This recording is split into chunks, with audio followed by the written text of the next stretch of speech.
നമസ്കാരം. Spoken English ക്ലാസ്സിൻ്റെ പുതിയൊരു എപ്പിസോഡിൽ സ്വാഗതം. ഇന്ന് മുതൽ നമ്മൾ പുതിയൊരു സീരീസ് തുടങ്ങുകയാണ്. അതായത് ഈ സീരീസിൽ നമ്മൾ സംഭാഷണങ്ങൾ മാത്രമേ ഉൾക്കൊള്ളിച്ചിട്ടുള്ളൂ. ഗ്രാമാറ്റിക്കലായിട്ട് ഒന്നും എക്സ്പ്ലെയിൻ ചെയ്യുന്നില്ല.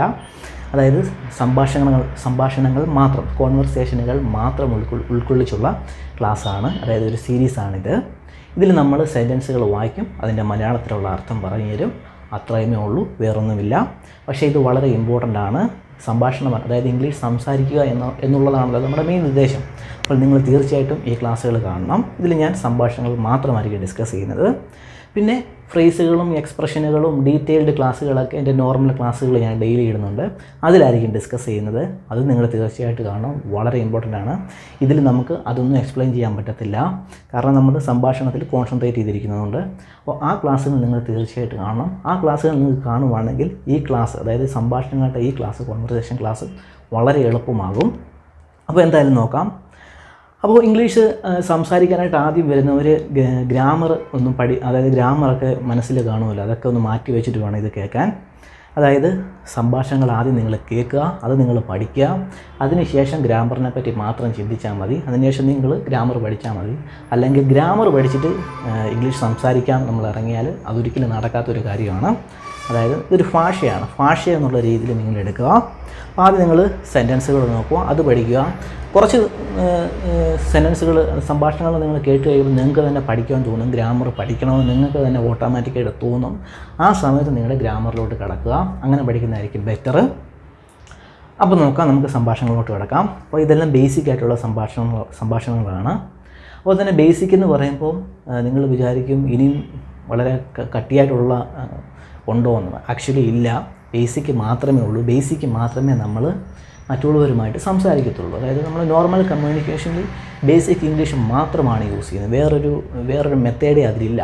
അപ്പോൾ അത് മനസ്സിലാക്കി വെക്കുക. ഈ ബേസിക് തന്നെയാണ് വളരെ ഇമ്പോർട്ടൻ്റ്. അപ്പോൾ അത് ഓർത്ത് വച്ചിരിക്കുക. അപ്പോൾ നമുക്ക് ക്ലാസ്സിലോട്ട് കിടക്കാം. അപ്പോൾ ഞാനൊരു കോൺവെർസേഷനാണ് അവിടെ കാണിച്ചിരിക്കുന്നത്. എ ബി എന്ന് എഴുതിയിരിക്കുന്നത് ഓരോ വ്യക്തികളെ സൂചിപ്പിക്കുന്നതാണ്, പേഴ്സൺ എയും പേഴ്സൺ ബിയും. അപ്പോൾ അവർ തമ്മിലുള്ള സംസാരമാണ് നമ്മളിന്ന് ഡിസ്കസ് ചെയ്യുന്നത്. ഇന്നത്തെ topic where are you from, what's your name എന്നുള്ളതാണ്. അതായത് വേർ ആർ യു ഫ്രം അതിൻ്റെ അർത്ഥം എന്താണ്, നിങ്ങൾ എവിടെ നിന്നാണ്, എവിടെ നിന്ന് വരുന്നു എന്ന് ചോദിക്കുന്ന ഒരു ക്വസ്റ്റ്യനാണ്. പിന്നെ അതേപോലെ വാട്ട്സ് യുവർ നെയിം, താങ്കളുടെ പേരെന്താണ്. ഈ രണ്ട് സെൻറ്റൻസിനെ അടിസ്ഥാനമാക്കിയുള്ള ചെറിയൊരു കോൺവെർസേഷനാണ്. നമുക്ക് നോക്കാം. ഒന്നാമത് പേഴ്സൺ എ. ഹായ്, അദ്ദേഹം രണ്ടുപേരും നമ്മൾ കണ്ടുമുട്ടുകയാണ്. അപ്പോൾ അവർ രണ്ടുപേരും നമ്മൾ ഹായ് പറയുന്നതാണ് എഴുതിയിരിക്കുന്നത്. Person A hello. അതിന് പേഴ്സൺ ബി റീപ്ലൈ കൊടുക്കുന്നത് ഹായ്. എഗെയിൻ പേഴ്സൺ എ ചോദിക്കുകയാണ് ഹൗ ആർ യു, സുഖമാണോ, താങ്കൾക്ക് സുഖമാണോ. അപ്പം പേഴ്സൺ ബി പറയാണ് I am good, how are you, ഞാൻ ഗുഡ്. അതായത് ഐ ആം ഫൈൻ എന്ന് നമ്മൾ പറയാറില്ലേ, ഐ ആം ഫൈൻ എന്ന് പറയുന്നതിന് പകരം ഐ ആം ഗുഡ് എന്നാണ് പറഞ്ഞിരിക്കുന്നത്. കാരണം native speakers I am fine അധികം ഉപയോഗിക്കാറില്ല. നിങ്ങൾ ഇന്ത്യക്ക് പുറത്ത് പോയിട്ടുണ്ടെങ്കിൽ നിങ്ങൾക്കത് അറിയാൻ സാധിക്കും. ഐ ആം ഗുഡ് എന്നാണ് നോർമലി അവർ റീപ്ലൈ കൊടുക്കുന്നത്. അപ്പോൾ ഇവിടെ പറഞ്ഞിരിക്കുകയാണ് I am good, how are you, താങ്കൾ എങ്ങനെ, താങ്കൾക്ക് സുഖമാണോ. ഒത്തിരി അങ്ങോട്ട് ചോദിക്കുവാണ്. നെക്സ്റ്റ് പേഴ്സൺ എ ചോദിക്കുകയാണ് ഡു യു സ്പീക്ക് ഇംഗ്ലീഷ്, നിങ്ങൾ ഇംഗ്ലീഷ് സംസാരിക്കുമോ. അപ്പോൾ പേഴ്സൺ ബി പറയുകയാണ് ലിറ്റിൽ, കുറച്ച്. ആർ യു അമേരിക്കൻ എന്നിട്ട് അദ്ദേഹം ചോദിക്കുകയാണ് താങ്കൾ അമേരിക്കൻ ആണോ. അപ്പോൾ അദ്ദേഹം പറയുകയാണ് യെസ്, അതേ അമേരിക്കനാണെന്ന് അദ്ദേഹം റീപ്ലൈ കൊടുക്കുകയാണ്. എന്നിട്ട് തിരിച്ച് അദ്ദേഹം ചോദിക്കുകയാണ് വേർ ആർ യു ഫ്രം, താങ്കൾ എവിടെ നിന്നാണ്. അപ്പോൾ അദ്ദേഹം പറയുകയാണ് ഐ ആം ഫ്രം കാലിഫോർണിയ, ഞാൻ കാലിഫോർണിയയിൽ നിന്നാണ്. അമേരിക്കയിലൊരു സ്ഥലമാണ് കാലിഫോർണിയ. എന്നിട്ട് അദ്ദേഹം പേഴ്സൺ ബി പറയുന്നു നൈസ് ടു മീറ്റ് യു, കണ്ടതിൽ സന്തോഷം. മറ്റേ ആളും പറയുന്നു nice to meet you too, താങ്കളെയും കണ്ടതിൽ സന്തോഷം എന്ന് പറഞ്ഞ് ആ കോൺവെർസേഷൻ അവസാനിപ്പിക്കുകയാണ്. അപ്പോൾ അതൊന്ന് നിങ്ങൾ മനസ്സിൽ കരുതി വെക്കുക, മീൻസ് റിവൈസ് ചെയ്യുക. നെക്സ്റ്റ് ഇനി what's your name, what's your നെയിമിലോട്ട് കിടക്കാം. ഇതേ വ്യക്തി തന്നെ ചോദിക്കുകയാണ് excuse me what's your name, താങ്കളുടെ പേരെന്താണ് എന്ന് ചോദിക്കുന്ന ക്വസ്റ്റ്യനാണ്. എക്സ്ക്യൂസ് മീ എന്ന് ചോദിക്കുന്നതിൻ്റെ ആ ഒരു ചോദ്യത്തിൻ്റെ അർത്ഥം എന്തെന്ന് വെച്ചാൽ നമ്മളൊരാളെ ഡിസ്റ്റർബ് ചെയ്ത് ചോദിക്കുകയാണെങ്കിൽ, അതായത് അദ്ദേഹം വേറൊരു കാര്യത്തിൽ ഏർപ്പെട്ടുകൊണ്ടിരിക്കുകയാണെങ്കിൽ, വേറൊരു കാര്യത്തെ പറ്റി ചിന്തിച്ചുകൊണ്ടിരിക്കുകയാണെങ്കിൽ പെട്ടെന്ന് അദ്ദേഹത്തോട് ചോദിക്കുമ്പോൾ നമ്മൾ എക്സ്ക്യൂസ് മീ ചോദിച്ച് വേണം നമ്മൾ ചോദിക്കാൻ. Excuse me what's your name, നിങ്ങളുടെ പേരെന്താണ്. അദ്ദേഹം പറയുവാണ് മൈ നെയിം ഈസ് സാറ, എൻ്റെ പേര് സാറ എന്നാണ്. എന്നിട്ട് അദ്ദേഹം തിരിച്ചു ചോദിക്കുകയാണ് what's yours, what's your name ചോദിച്ചില്ല, വാട്ട്സ് യുവേഴ്സ് എന്ന് ചോദിച്ചുള്ളൂ. അതിൻ്റെ ആവശ്യമേ ഉള്ളൂ. അവിടെ വെച്ച് നമുക്ക് സെൻറ്റൻസ് അവസാനിപ്പിക്കുക. മീൻസ് അതിൻ്റെ ആശയം താങ്കളുടെ പേര് എന്താണെന്നാണ്. അദ്ദേഹം പറയുകയാണ് ഡേവിഡ്. എന്നിട്ട് പേഴ്സൺ ബി പറയുകയാണ് U speak English very well, നിങ്ങൾ ഇംഗ്ലീഷ് നന്നായിട്ട് സംസാരിക്കുന്നുണ്ടല്ലോ.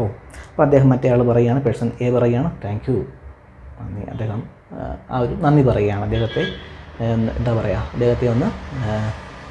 അദ്ദേഹത്തെ പറ്റി നല്ല വാക്ക് പറഞ്ഞപ്പോൾ അദ്ദേഹം താങ്ക് യു എന്ന് പറയുകയാണ്. Next, do you know what time is, മറ്റേ ആൾ ചോദിക്കുകയാണ് do you know what time is, സമയം എത്രയെന്നറിയാമോ? പേഴ്സണെ പറയുകയാണ് ഷുവർ ഇറ്റ്സ് 5:10 PM, അപ്പോൾ 5:10. അപ്പം മറ്റേ ആളത് കേട്ടില്ല. അപ്പോൾ അദ്ദേഹം ചോദിക്കുകയാണ് വാട്ട് ഡിഡ് യു സേ, താങ്കൾ എന്താണ് പറഞ്ഞത്? What did you say means അദ്ദേഹം അത് കറക്റ്റായിട്ട് കേട്ടില്ല, അദ്ദേഹം പറഞ്ഞത് കറക്റ്റായിട്ട് കേട്ടില്ല. അപ്പം ചോദിക്കുകയാണ് വാട്ട് ഡിഡ് യു സേ, താങ്കൾ എന്താണ് പറഞ്ഞത്? അദ്ദേഹം പറയുകയാണ് ഐ സെഡ് ഇറ്റ്സ് 5:10 PM, ഞാൻ പറഞ്ഞത് 5:10 PM ആണെന്നാണ് എന്നൊരു ആൻസറാണ്. I said it's 5:10 PM, 5:10 PM എന്നാണ്. അപ്പോൾ മറ്റേ ആൾ പറയുന്നു താങ്ക്സ്, ഇദ്ദേഹവും പറയുന്നു യു ആർ വെൽക്കം. അപ്പോൾ ഇന്നത്തെ കോൺവെർസേഷൻ ഇത്രയേ ഉള്ളൂ. നിങ്ങളിതൊന്ന് പ്രാക്ടീസ് ചെയ്യുക. ഇതിൻ്റെ മലയാളത്തിലുള്ള ഒരു ആശയം നിങ്ങൾക്ക് പിടികിട്ടിയെന്ന് വിചാരിക്കുന്നു. ഒന്ന് മനസ്സിൽ കരുതി വെച്ചിട്ടൊന്ന് പ്രാക്ടീസ് ചെയ്യുക. ഇതൊക്കെ തന്നെയാണ് നമ്മൾ ഡെയിലി സംസാരിക്കുന്നത്. കൂടുതലായിട്ടൊന്നും സംസാരിക്കാറില്ല. നമ്മൾ പുതിയൊരു വ്യക്തിയെ കണ്ടാൽ ഇത്രയുമേ സംസാരിക്കാറുള്ളൂ. അപ്പം ഇത് ഓർത്ത് വെച്ചിരിക്കുക. ബാക്കി സംഭാഷണങ്ങളിലൊക്കെ ഞാൻ അടുത്ത ക്ലാസ്സിൽ ഇടുന്നതായിരിക്കും. ഇതൊരു സീരീസ് ആയിരിക്കും, നമ്മൾ പയ്യെ ആയിരിക്കും പോകുന്നത്.